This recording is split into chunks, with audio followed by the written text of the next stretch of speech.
Hare Krishna.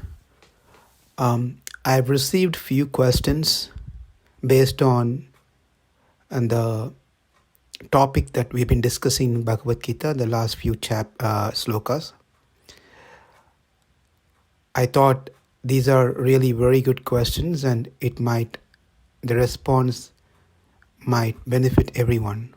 So I thought of sharing with everyone the answers for these questions. So the questions are, where do vasanas come in as a factor?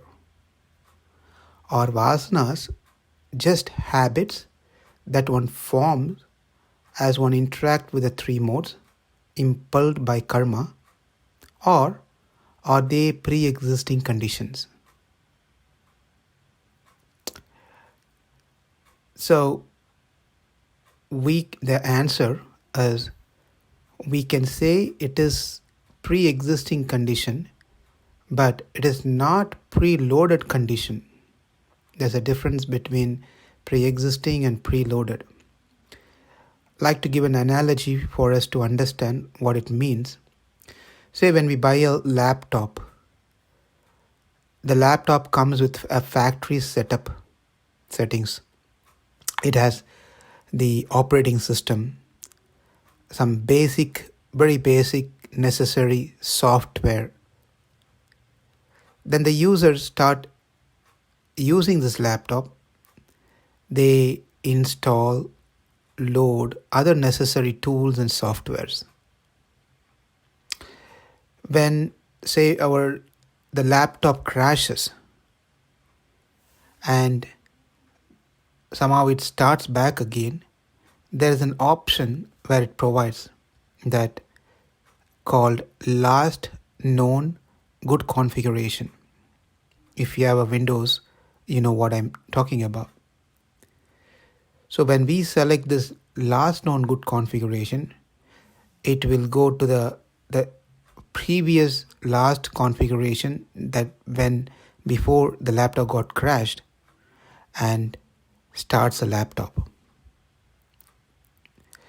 Likewise, these vasanas are last known good configuration from previous births, which are pre-existing, but they are not preloaded like the operating system. We accumulated these vasanas over the period of the time in many lifetimes through our actions. I hope the example I gave is not too technical to understand. I'm sorry if so. So the action that we perform generates vasanas. The actions are based on three modes. The three modes are driven by the vasanas. Therefore, the vasanas and three modes depends on each other. This is also discussed in Bhagavad Gita 3.33 recording. I request to refer to 3.33 to know more about the vasanas. So the follow-up question on this is, how does one cleanse or correct bad vasanas? Answer: this has to be done on two levels. The vasanas are on the body, and the vasanas are also in soul. So to cleanse the vasanas of the body, one has to have proper intake of food, sattvic food. By taking proper sattvic food, the bad vasanas can be removed. Second, to cleanse the vasanas that carried by the soul, that happens by spiritual practices, by chanting, meditation, taking up devotional services, all those spiritual practices. So this sattvic food and spiritual practices complement each other. In this way, the bad vasanas can be totally cleansed. The next question: does one change one's action first or change the interaction with the three modes first? Answer: we don't have the control to change the interaction of three modes directly. They work the way they are, so they are not going to change their program. But we can change the way that we are doing certain actions. That's under our control.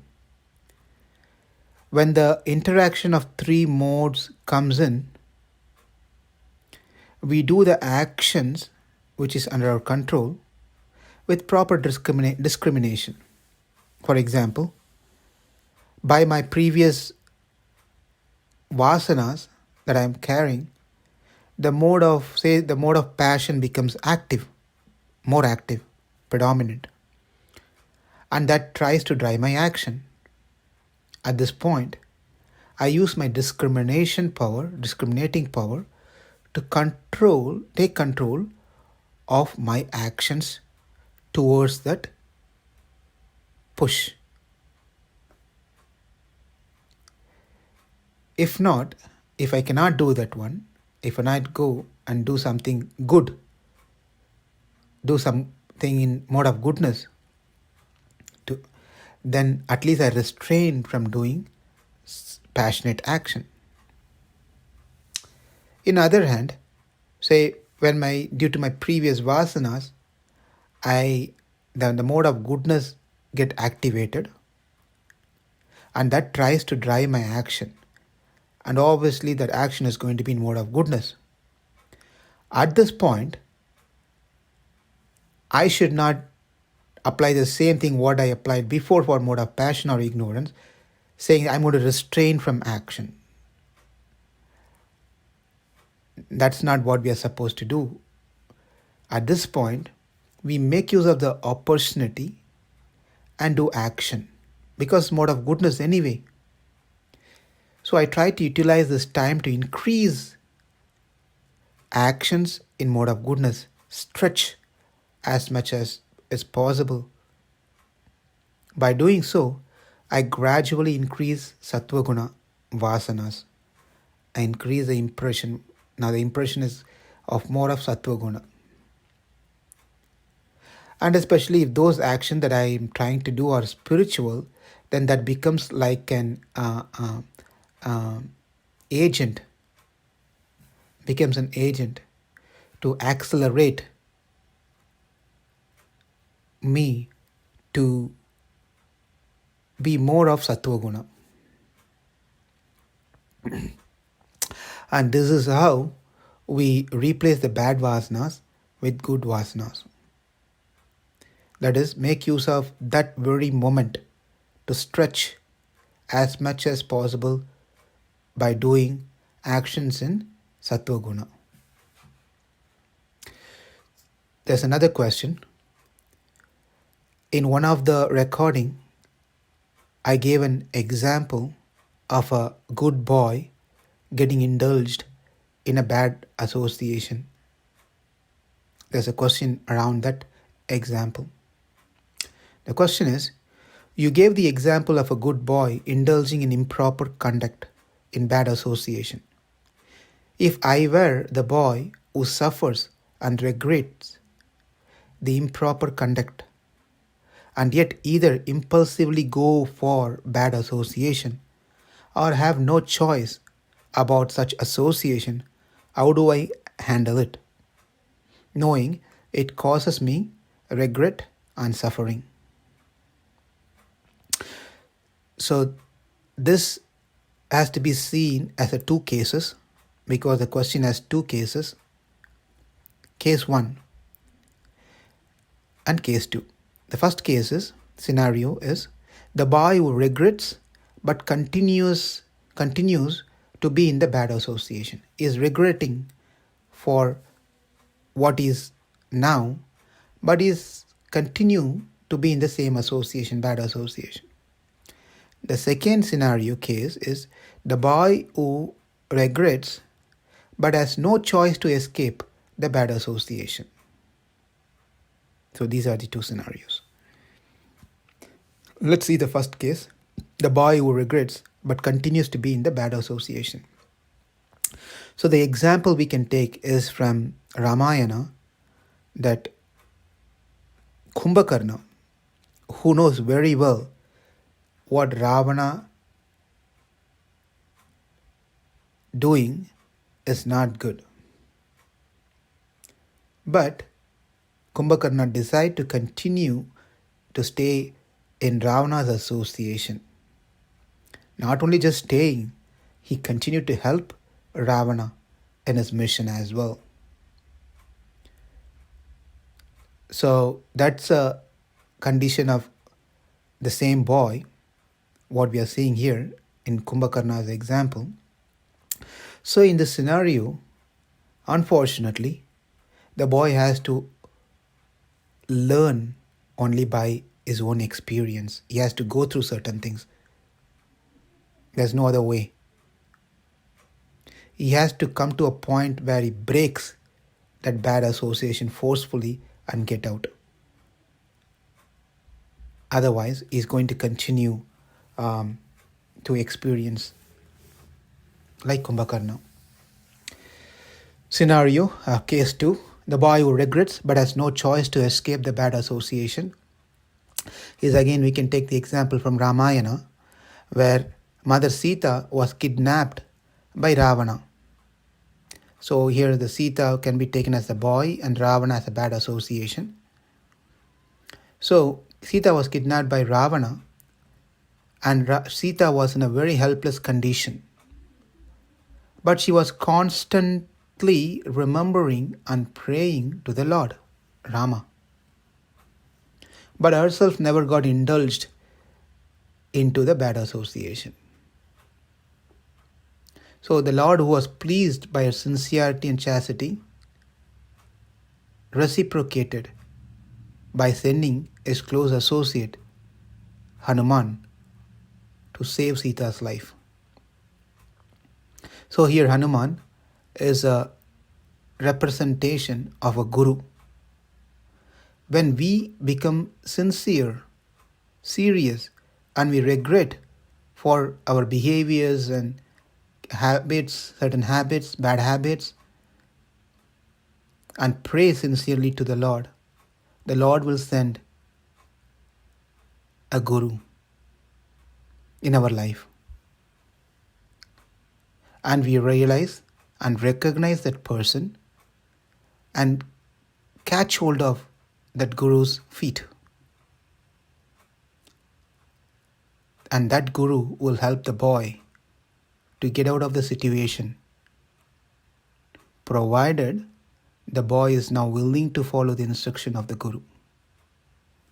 This is the answer for the second scenario. Another question, how do I break such established negative cycle? What the question means is a sequence of questions here. It's connecting back to the same thing of the Vasanas. How do I break this cycle that's going on? Because of the karma which by the karma I'm generating the Vasanas, and the Vasanas is influences the three modes. Because of the three mode I'm doing the karma creates, it just goes on and on and on. So how do I get out of this one? Answer is, rather than focusing on the negativity, focus on the positivity. How do we do that? Ashvatna menam so virudha moolam asanga sastena dhitena chitva. This is said by Krishna in the 15th chapter of Bhagavad Gita. By determination, one has to cut down this strongly rooted tree with the weapon, and that weapon is detachment. One has to have the determination to detach from certain things. We have to have determination, desire to detach from certain bad habits. That's the answer. And the last one is, how does one overcome the influence of the modes or the karma in everyday life, so one can evolve into a higher self. Overcoming the three modes is very challenging, but it's doable. Out of this three mode, we have to pick the best one.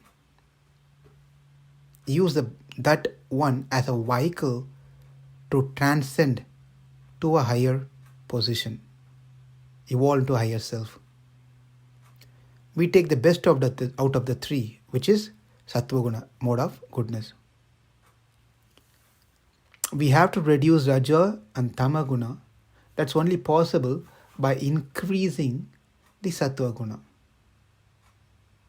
By increasing the Sattva-guna and by following the dharma of individual dharma, that will help one to remove the obstacles, the karma, and minimize the effect of the vasanas. And one can start thinking about the self. And this all happens by the grace of the Lord.